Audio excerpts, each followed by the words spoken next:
Y no tardó en dejar claro que ellos pasarían en esta eliminatoria, ¿verdad? No solo fue un Barça ofensivo y letal, pero que en ciertos momentos jugó fútbol arte incluso, ¿verdad? Por ejemplo, cuando Yamal tomó el balón frente al área, hizo un corte al defensor que incluso recordó un poco a México, a Boateng, ¿no? Dejó a Florentino en el suelo allí y creo que intentó disparar al gol, pero terminó dando una asistencia soberbia para que Rafinha llegara y metiera el gol sin oposición. Y ahí fue medio raro porque el Benfica empató en la siguiente jugada, en el córner va al área, Otamendi envía de cabeza, Chesney llega a tocar el balón, pero entra, ¿no? 1-1. Solo que el ímpetu de los encarnados terminó ahí. El resto del partido fue prácticamente todo del Barcelona, con un recital del maestro Pedri para variar, ¿no? Yamal nuevamente mostrando por qué es diferente. Toma un balón en la banda, regatea un poco al defensor, lleva al centro y manda un disparo perfecto a la red, que si te fijas ni siquiera le pone tanta fuerza. Fue pura técnica, de quien sabe que era más para esquivar al portero que para dar un bombazo. Un golazo de un chico que está cada vez mejor y que ya dejó al Benfica sin reacción. Y si elogia aquí a Rafinha, Pedro y Mal, que estaban todos inspirados, ¿no? También hay que hablar de Balde, que intercepta una jugada allá en el área de defensa del Barcelona,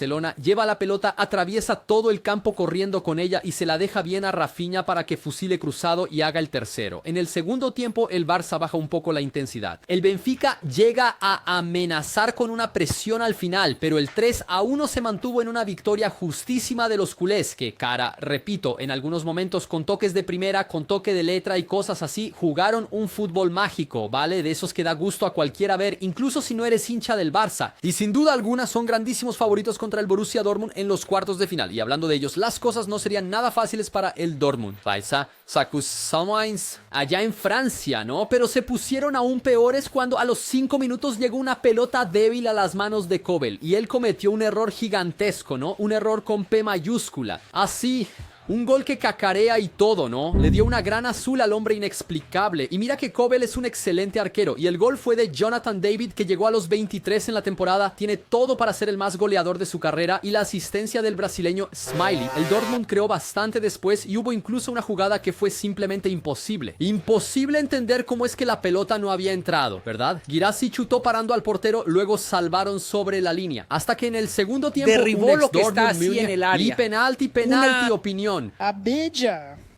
Y el gran portero Chevalier no pudo detener a Tian, que cobró el penal en el medio y empató el partido. Luego el Dortmund empezó a perder una oportunidad tras otra, pero el gol del 2-1 fue madurando hasta que Bayer recibió dentro del área. Y mira, es difícil ver una finalización más perfecta que esa en la historia del fútbol, ¿no? Exageraciones aparte, Escucha, fue un ángulo que golpea el techo de la red. Completamente y absolutamente indefendible para hacer el 2-1 y colocar al BVB en los cuartos, salvando la temporada por el momento, ¿verdad? Están muy mal en la Bundesliga, cayeron en la Copa de Alemania, pero en la Champions el sueño es el... En la temporada pasada ellos también eran los no favoritos y mira lo que pasó. Hablando de los otros alemanes, entonces el Leverkusen tenía la durísima tarea de revertir el 3-0 que había recibido del Bayern de Múnich en el partido de ida. Y además estaban sin el mejor jugador del equipo, la estrella Florian Wirtz, lesionado. Ahí realmente la tarea casi imposible. E incluso intentando ir hacia adelante, ahí les faltó ese toque de genialidad a los muchachos, ¿no? Y ahí en el segundo tiempo Kimmich se las arregla para un cobro de falta dentro del área. Schick no consigue despejar y queda con Kane, que empuja al gol vacío ahí, ¿no? Para hacer uno más en la Champions. Para sorpresa de nadie, ya llegó a 10 goles, ¿vale? Nunca un inglés había hecho 10 goles en la Champions. En esta competencia, en una misma edición, ¿vale? Y como quien no está satisfecho, todavía recibe un balón dentro del área y da un gran pase a Davis para ampliar. El Bayern hace el 2-0 y avanza con mucha tranquilidad. Si lo piensas, pues fue 5-0 en el global, alejando de una vez esa confianza que vino con aquel partido horrible que hicieron contra este mismo Leverkusen en la Bundesliga. Amiga, después de ese juego allí pensé que el Bayern iba a caer en la Champions, ¿vale? Pero ahí queda la lección de que el Bayern nunca puede ser subestimado en la Liga de Campeones, aún más con Kane jugando así. Entonces, chica, va a ser una pelea de perro grandote cuando se enfrenten en los cuartos de final al Inter de Inzaghi, que es un peso pesadísimo. Hablando del Inter, ya estaba virtualmente clasificada después de hacer 2-0 al Feyenoord allá en Holanda, ¿no? Y lo esperado para este partido de vuelta, sí conozco el estilo de Inzaghi, era reservar a uno u otro jugador y llevar el partido un poco a fuego lento para asegurar la clasificación, pero lo que tal vez no esperábamos era que con un poco de... En el minuto en que Thuram se movió hacia la derecha y lanzó un zapatazo impresionante al gol, un golazo absurdo abriendo el marcador y alejando de una vez esa racha de sequía que tuvo recientemente, ¿vale? El Feyenoord aún logra empatar de penalti con Moder, con detalle, ¿vale? Ese gol fue apenas el segundo que el Inter recibió en toda esta edición de la Champions. Piensa solo 2 goles recibidos en 10 partidos, ¿verdad? Es un equipo muy sólido, ¿no? Y ahí el Inter hizo lo que sabe hacer mejor, consiguió un penalti ahí discutible, Çalhanoğlu, claro que lo convirtió, hizo 2-1 y después el juego se cocinó suavemente para que los Nerazzurri pasaran con un resultado nada sorprendente y una clasificación bastante tranquila, que creo que era más o menos lo que todo el mundo imaginaba, ¿no? Lo que no era nada tranquilo era la misión del PSG. Ellos tomaron 1-0 del Liverpool en casa y aunque fuera muy difícil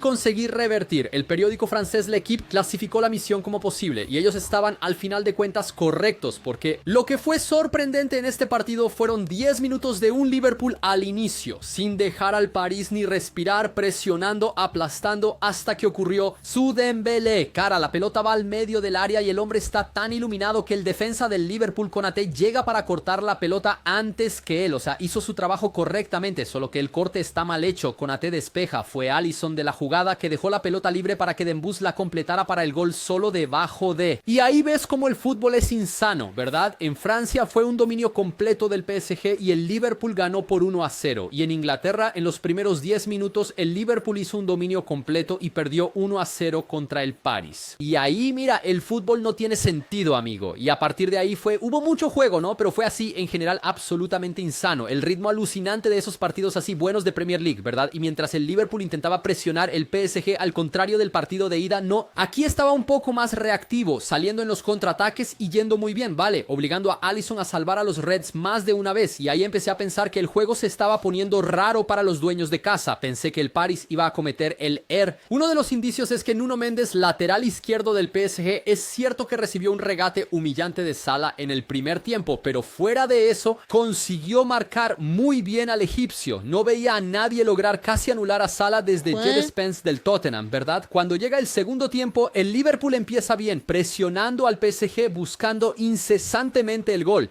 Hasta que por los 70 minutos parece que se acabó la energía, hombre. El equipo se cansó. Darwin Núñez entró al campo, así completamente desconectado de todo. Errando 100% de las jugadas que intentó. Y el partido fue a la prórroga. Arne Slot pidió al equipo seguir presionando y atacar, pero quien tuvo las mejores oportunidades en la prórroga fue el PSG, que varias veces o hizo que Alisson trabajara, o lograron así rozar el poste, ¿no? El París claramente estaba más confiado, queriendo causar lo que parecía una sorpresa. Y el Liverpool, pensé que empezó a estar un poco perdido, muy cansado y mentalmente sintiendo el peso de dejar que una clasificación potencialmente escapara de entre los dedos. Ellos eran el mejor equipo de Europa, ¿no? Entonces la obligación de pasar era de ellos, aún más jugando en casa. Y cuando el partido fue a los penales, internamente aquí con Rafa dije, cara, el PSG va a eliminar al Liverpool. El Liverpool solo pasa si Alisson brilla mucho y ataja varios. Pero quien brilló mucho fue Donnarumma, que ya había jugado muy bien durante los 90 minutos. Viene en la prórroga y atajó 2, con 2 cobros de penalti. Y el PSG, que hizo esa fase de liga horrenda, fuera de la Champions, el equipo que lideró con ventaja y dentro de la casa de ellos. Insanas las historias que el fútbol cuenta y tal vez pocos podrían imaginar allá por la 6ª jornada, cuando el PSG ni siquiera estaba en la zona de clasificación para el mata-mata. Pero oye, vamos a ser sinceros, en el conjunto de los enfrentamientos, la impresión es que el PSG jugó mucho más que el Liverpool, así con sobras incluso, tanto presionando en la ida como siendo un poco más reactivo en la vuelta, más eficiente, y la clasificación al final fue merecida. El París ya puede incluso soñar con una semifinal, porque en cuartos se enfrenta al Aston Villa y va a entrar como claro favorito, es evidente. El PSG está jugando mucho y el ex PSG Marco Asensio también. Él está prestado en el Aston Villa y claro, el Villa ganó por 3-1 allá en Bélgica. Entonces todo el mundo sabe que es muy difícil darle vuelta a un resultado así, aún más cuando el Bruges tiene un jugador expulsado justo al principio. El Xavi se fue a la calle y ahí prácticamente clasificó al Aston Villa, ¿no? Que controló el juego, hizo 1-0 justamente con Asensio, que tiene 6 goles en 8 8 partidos, extraño, ¿no? Después Madsen hizo 2-0 y Asensio una vez más con asistencia de Rashford. Los dos tienen un impacto muy interesante, hizo el 3-0 e incluso hizo su 7º gol en 8 partidos, una fase increíble. Y ahora este equipo del Villa va a enfrentar al propio PSG, que puede tener la ley del ex con Asensio, quién sabe, ¿no? Pero el PSG ciertamente es favorito. Y hablando de inglés clasificado, amigo, el Arsenal hizo 7-1 al PSV allá en Holanda y podía cocinar el juego de vuelta a ahorrar a casi todos, y así lo hizo. Arteta mandó una línea de ataque titular increíble compuesta por Sterling, el Merino de delantero y el lateral Tierney de Oso. Izquierda, da algo así espectacular y fue Zinchenko quien en esa locura tomó la pelota en el mediocampo, lanzó un golazo desde fuera del área para abrir el marcador para el Arsenal. Luego Perisic hizo otro gran gol, el que tiene ya con 36 años, viene de una lesión de ligamento cruzado en la rodilla, viene de pasar un tiempo jugando allá en su país natal, volvió al alto nivel y metió 3 goles en 4 partidos en esta fase eliminatoria de la Champions, ¿vale? Después Rice hizo de cabeza el 2-1 y Driouch del PSV consiguió empatar a 2-2 dando una acabadiña hermosa sobre David Raya. Ya estaba todo resuelto, pero ahora el Arsenal tendrá que demostrar su fuerza porque el próximo adversario será simplemente o Real Madrid. Y en el partido más esperado de la jornada, entonces el Atlético de Madrid fue a enfrentar al Real. Más que un rival de la ciudad, es un club que trae pesadilla para todo hincha colchonero. Pero si históricamente es así en la Champions, este partido comenzó de forma opuesta, como un sueño, porque literalmente en la primera jugada viene el centro al área y Conor Gallagher él mismo llega en plancha, manda el balón al fondo de la red y deja todo igual en el global. Ahí el Atlético continúa siendo peligroso, generalmente con finalizaciones de Julián Álvarez, que está con la confianza al máximo, ¿verdad? Sin embargo, en el Real, el cuarteto, todo el equipo ofensivo allí estaba muy apagado. Mbappé desaparecido, Bellingham poco eficiente, Vinicius Jr. fue anulado en la mayor parte del juego hasta que el Atlético se cansó un poco. En algunos momentos perdieron la estructura defensiva tan bien organizada que estaban haciendo, y fue así que Mbappé recibió en el medio e hizo una jugada de Mbappé, ¿no? Vio a 2 adversarios por delante, el tipo también está confiado, salió driblando a todos, solo fue parado por falta por Lenglet, dando un penalti que sería media clasificación para el Real, y ahí Vini Jr. fue a cobrar y no sé exactamente qué pasó, él golpeó muy mal la pelota, lejos de su frialdad característica, ¿verdad? Y la mandó completamente fuera. Fue el primer penalti fallado de Vini para el Real, lo que hizo que el juego al final de cuentas fuera a prórroga. Tío, prórroga en la Champions entre Atlético y Real Madrid da un déjà vu, ¿verdad? No solo porque ya hemos visto esto en el pasado, como va dando un sentimiento de que el Atlético una vez más va a morir en el camino. Y en este partido un Atlético de Madrid que, a pesar de ser más defensivo, fue mejor, aunque estaba bajo mucha presión.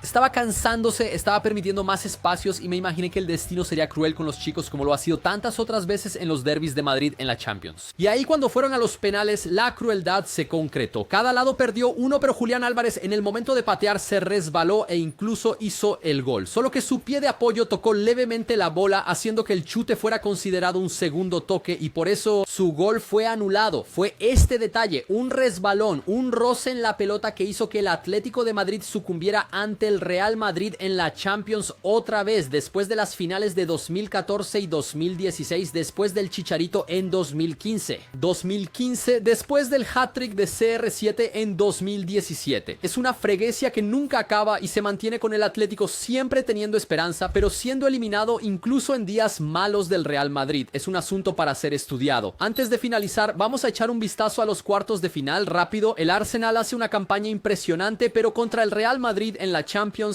creo que no, este Real Madrid que ni siquiera necesita necesariamente jugar bien para avanzar contra un Arsenal que recientemente en algunos momentos vaciló un poco. Creo que será una vez más el Real Madrid en las semifinales. Inter contra Bayern de Múnich. El excelente ataque del Bayern con Kane, que no deja de marcar goles contra el Inter, que tiene una defensa casi infranqueable en esta Liga de Campeones.